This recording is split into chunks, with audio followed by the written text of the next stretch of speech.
Hey guys, welcome back to Northwest Small Batch Brewing. My name is Steven, and as you can tell by the title of the video, today's little brew topic is on yeast. I should say that I'm coming back to yeast. I've already talked about this once before, and I will of course put a link to that video up in the corner if you want a more detailed information about yeast. But this is more about, if you're just starting off and you're not sure what yeast to use, or you've found a recipe online or something and you wanted to use a different yeast but you're not sure what to use, or maybe it didn't list what yeast to use. Maybe they're suggesting that you use a liquid yeast but you want to use a dry yeast. So this is sort of just the basics of where to start as far as yeast goes.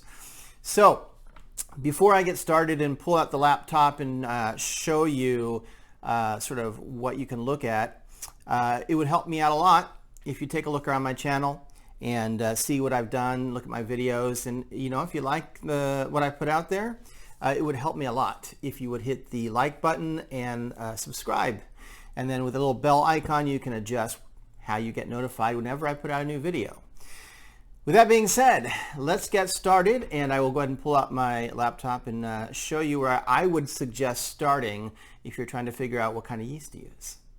Alright guys, I got the laptop pulled out here. So if you're looking, I would suggest first of all, go out to Northern Brewer. You can probably go to other brewing websites, but this one has a really good organized list of yeast, and I think this is a really good place to start if you're trying to figure out what yeast you want to use or that sort of thing. So if you go to ingredients up here in their drop down, and then you select, in this case let's do dry yeast, you can scroll down and you'll see off to the left they have these filters, right? So if you go down here by yeast style, this is what's really cool. They have all their yeast organized by basically the type of beer you're making.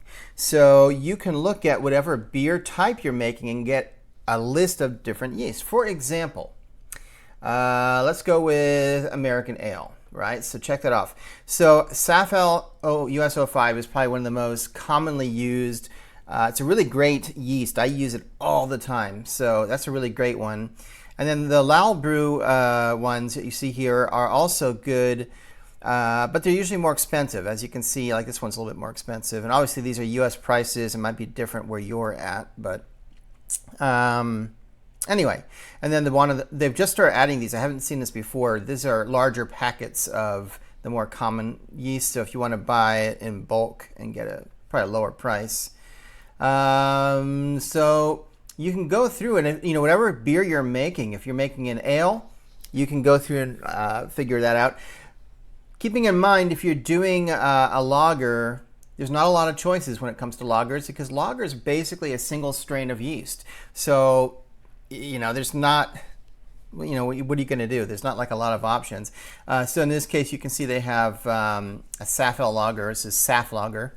And then they have the premium Lalbrew dry lager yeast, and that's just on the right side. There's a larger quantity, like a bulk order. So lagers are easy because there's not really a lot of choice. You just have to use a lager yeast, and there's not like a huge bunch of them out there. Ale yeast is different though. Whereas you can see on the left here, you can narrow it down by country if you're making an American ale, or if it's like a British ale or Belgian, whatever, German ale. They're all here. There's some other stuff here. Kveik is very common these days. So if you're looking for a Kveik yeast, they've got that listed down here. They've got IPA yeasts down here. So there's an easy way to figure out what kind of yeast to use. Just come here and pick it out of the list of the type of beer you're making. If you're not finding the type of beer you're making, you have to dig it deeper. So for example, I'm currently making a Kolsch beer, and you'll see there's nothing here for Kolsch, right, under yeast styles. Well, Kolsch is a German ale, and so if I come over here to German ale, I get SAFL K97. This is actually a Kolsch yeast. And then, of course, there's one here that even says Kolsch, this Lalbrew Kolsch. I probably pronounced that wrong, but you got my point. So if you're not finding, like you're making, say you're making a porter or a stout, well, you're not going to find porter or stout. But if you're making an American stout or porter, then you go to American ale. If you're making a British, or an Irish, now that's interesting. They don't have Irish here because I mean Irish is a real dry stout. But you can play around and see what you can find. That's the first thing I would look at. Pretty much what you're going to find is that some yeasts have different levels of, well, they're going to eat, I want to make this as simple as possible. Some yeasts will eat more of your sugars that are in your wort than others. So, like if I go back to the American ale here, right? So the Safal 05 versus the Lal Brew, right? You may find that one of them has more attenuation than the other one. Attenuation just means how much sugar basically is it eating and what percentage of alcohol you're going to end up with at the end. You may find one, especially a dry yeast, or well, in this case, dry. I'm thinking some dry yeast is dry, but I'm talking if it finishes dry, it means it's eating more of the sugars up and it's not going to be as sweet and it's going to be a higher alcohol content. Whereas if it's finishes more sweet, it means it's not eating as much of the sugars in your wort and it's going to give you a little less alcohol and a little sweeter taste. So that's one thing to look at is the attenuation on the yeast. And again, if you look at my video I linked to earlier, you'll see I have information on that. This site here is one I discovered recently, and it's pretty cool. It's called Beer Maverick. I don't know much about who makes it or maintains it, but under their tools here, they have a yeast comparison tool. So you could pick, actually, let's take a look here. What was that Lal Brew one? It was Lal Brew 97. So if I put Lal Brew 97 in here, see if I can type it in. There it is. So it lets you compare different yeasts. And even if you're not comparing, it gives you some cool information on them. So there's the two I had picked, Safal US5, Lal Brew. Look at the descriptors, right? American, Chico? I don't know. Chico is, I'm not sure what that refers to. Clean, crisp, versatile, and West Coast. Lal Brew 97, neutral, American, Chico. I don't know what this Chico is. Clean, crisp, versatile, and West Coast. So they're pretty much the same characters here. And then you can come down a little bit further, and it gives you all kinds of extra information, right? It gives you the alcohol tolerance.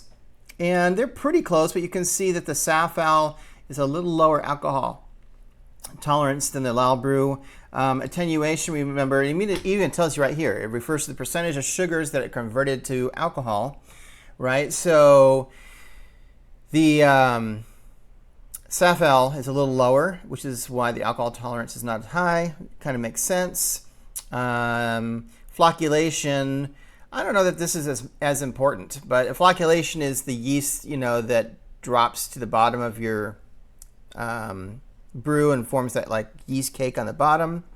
In this case, they're saying that Safal has a low flocculation, whereas Lal Brew has more flocculation, meaning more tendency to be a little cloudier maybe because it has a lot more that it drops out of suspension.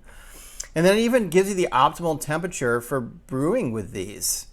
You can see Lal Brew is actually a little bit bigger range in temperature. So, I mean, if you were brewing in the summer and didn't have a way to refrigerate, you might want to go with that yeast, the Lal Brew, instead. And then this really gives you way more than you probably need, but it's kind of cool. I mean, it tells you the strains of yeast and all that kind of stuff. And anyway, it's a cool tool to look at. You can also, I think, pick...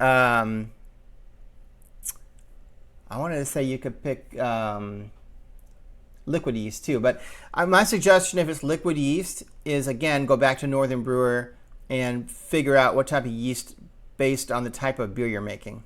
So that's how you can, switch out if someone has liquid yeast listed in their recipe. You can switch that for dry yeast by figuring out what kind of dry yeast would work for your beer type. By the way, I'll end this video. That's pretty much all I wanted to kind of go over, but this Beer Maverick website is really worth a quick peek at if you're new to it, because it also has some other tools in here.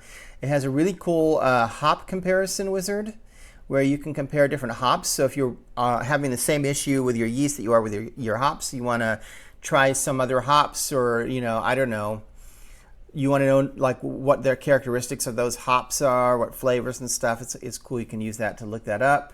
As you can see, it's got other calculators and stuff in here.